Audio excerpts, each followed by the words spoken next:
आमच्यातल्या मतमतांतरामुळे काही चुकीच्या माणसांच्यामुळे त्या ठिकाणी आमच्यात मतमतांतर झाली, वेगळे लढलो, परंतु तरी आमच्या चौघांची त्या ठिकाणी मतांची आणि इथल्या परिवारातल्या वडीलधाऱ्यांची मताची बेरीज बघितली तर 14,000हून अधिक सभासदांनी आशीर्वाद रूपी मतदान आपल्याला या ठिकाणी केलेलं आहे.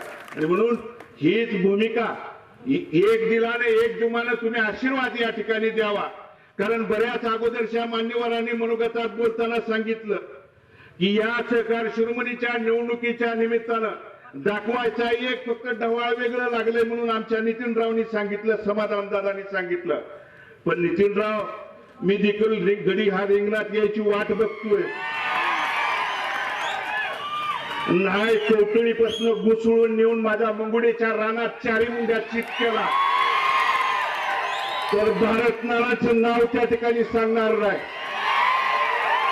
त्यांची शपथ घेऊनच आर या पारसाठी मी त्या ठिकाणी तयार आहे.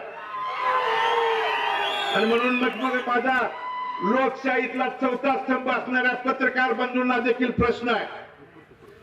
ज्या निवडणुकीच्या माध्यमातून आम्हाला त्या ठिकाणी वेळोवेळी भाषणाने सांगितलं जातं की छत्रपती शिवाजी महाराजांच्या चौकामध्ये येऊन आम्हाला उत्तर द्या.